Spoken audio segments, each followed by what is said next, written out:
This is Balkan 2. It smells so good.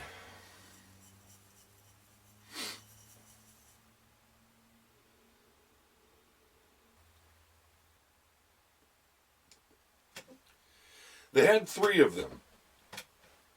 They had one called Balkan, then there was Balkan 2, and then there was, in a third jar, Balkan Exotic. Now, all 3 smelled similar. Balkan 1, we'll call it, didn't really jump out at me a whole lot. Balkan 2 did. And Balkan Exotic seemed like there was so much going on there, it seemed a little too much. I wasn't sure. The Balkan 2, to me, when I smell the tobacco, I'm smelling like cooked meat, like charred meat, not burned but charred. You know, it's still grilling. It's still like on a fire. I smell some of that. I smell beef jerky, like dried jerky. I smell leather, and I smell new shoes. I smell all that in the jar when I smell the tobacco. And I'm not blowing smoke. I mean, figuratively. I mean,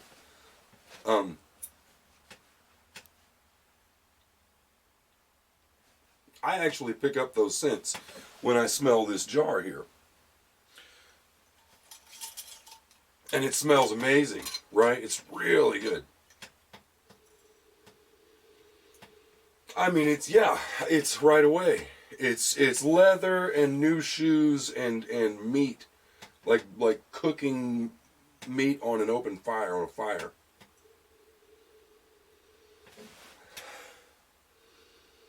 It's really nice. So I said, I gotta try that, man, and I bought it. It was intended to be the midway point between the lightest tobacco they had and the darkest they had. And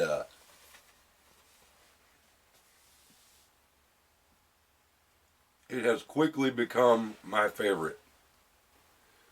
What I've got on my hands is a very interesting smoke that I don't know anything about. I have been a cigarette smoker for 27 years.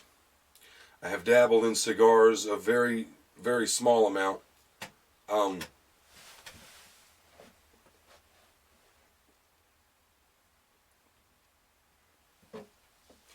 I'm tasting things in this Balkan 2 that are unlike anything I've ever smoked. In 27 years, I've smoked quite a few things in different ways. Not regularly. Cigarettes are the only thing that have been regular. But the point is, I've never encountered anything. I'm tasting things and smelling things with this Balkan 2 that I've never encountered before. They're very interesting.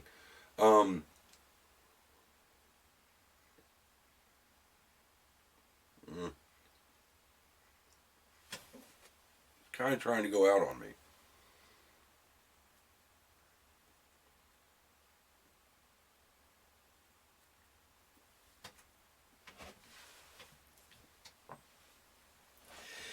And I don't know what they are. I don't know what's in them. I don't know what this, I don't know how many different ways to say it.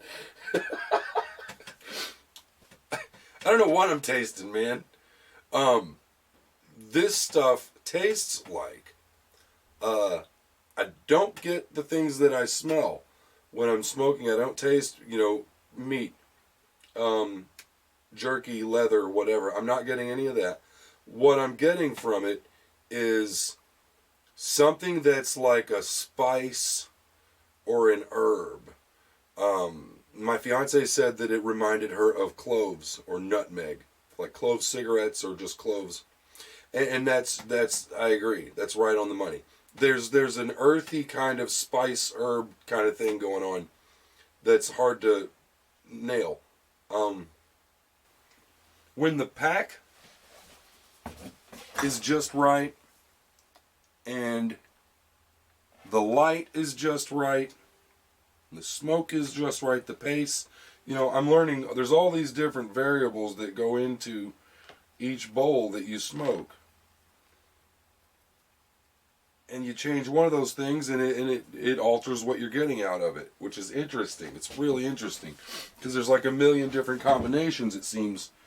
Maybe not a million, but there are a lot of different combinations of all those factors that can produce a pretty drastically different smoke from the last bowl you had, even though it's the same pipe and it's the same jar of tobacco. There's a certain combination of those factors that I haven't nailed yet. But when I get it right, it smokes in just the right way. It's like the stars are lined up just the right way. And I'll get a certain kind of smoke where it's everything I just described, but it opens up. It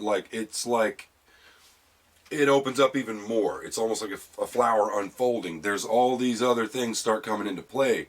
And that effect is like evasive in a sense. Those conditions have to be just right for you to get this really punchy, punchy is not the right word. A lot more comes into play. There's like 3 or 4 other elements that are added to the mix, and they're distinct and they're powerful.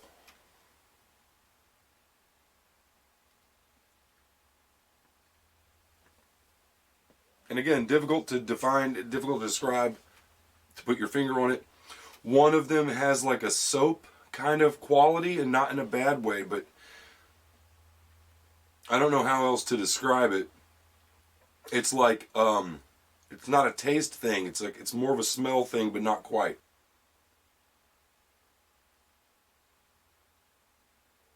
Man, when you hit it just right,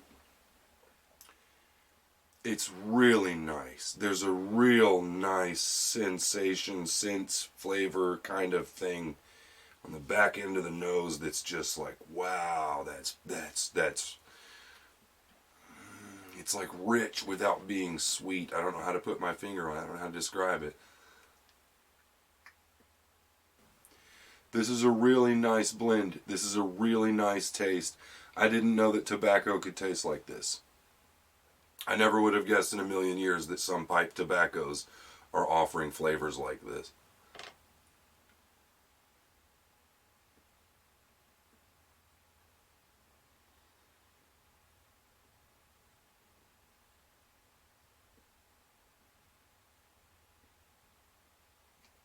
It's almost like a tar opium taste.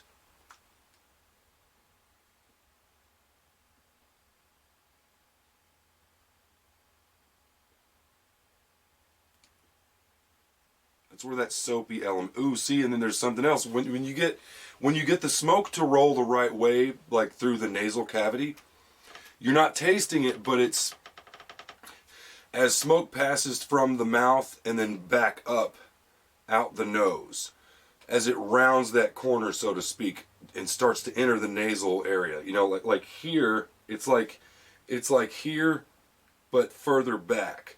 That area up in there, as the smoke just starts to round that and come up into the nasal cavity, there's a sense that's not quite taste, not quite smell. It's not sharp enough to be smell, but it doesn't feel like taste at all. It's weird. It's a combination of those olfactory senses, I guess. Somewhere in there, when you blow it in just the right way, you get a real unique kind of, it's fleeting.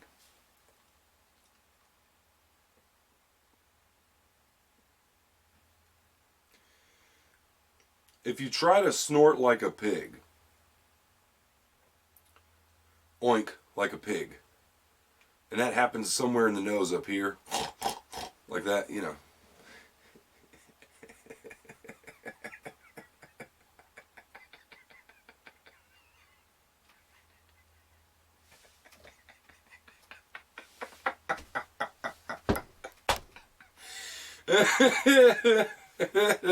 Yeah. So, so if you do the same thing, but you do it further back, in the nasal cavity, man, not up here, roof of the mouth, but further back.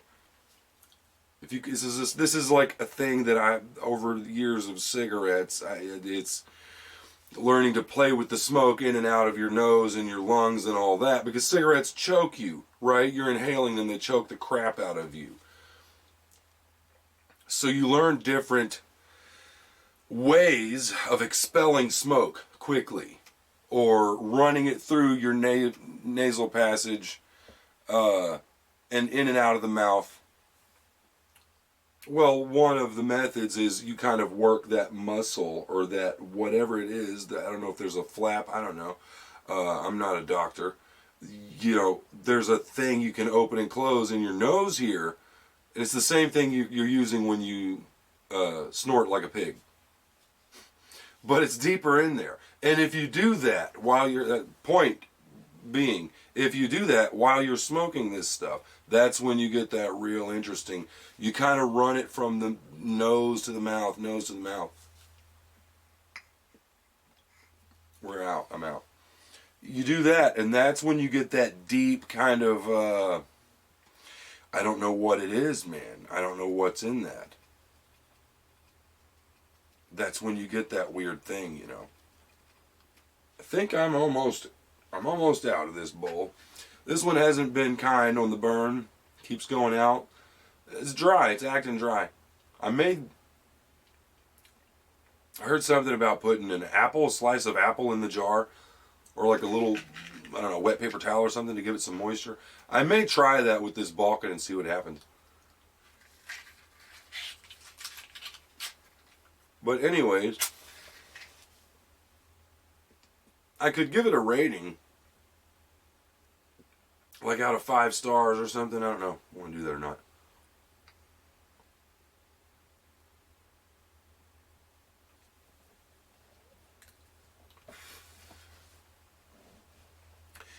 The nasal pig thing, it's like this.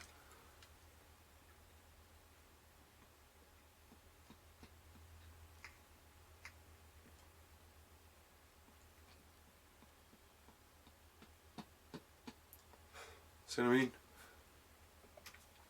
If you do that, but not too heavily, you gotta do it lightly. Really wild flavors coming out of this tobacco when you do that.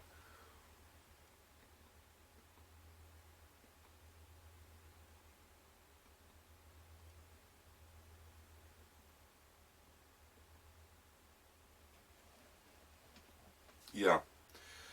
This is some good stuff. I don't know what's in it. I have no idea what kind of tobacco this is, what kind of process, who blended it, where they bought the tobacco, except it's called Balkan 2. And it's delicious. It smells this is great stuff. Great stuff.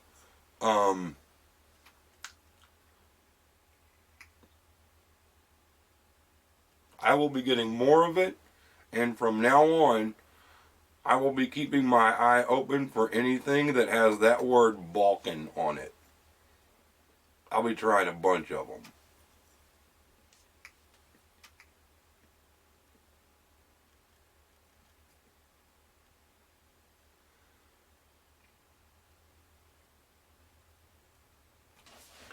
I could sit in here all night long doing this.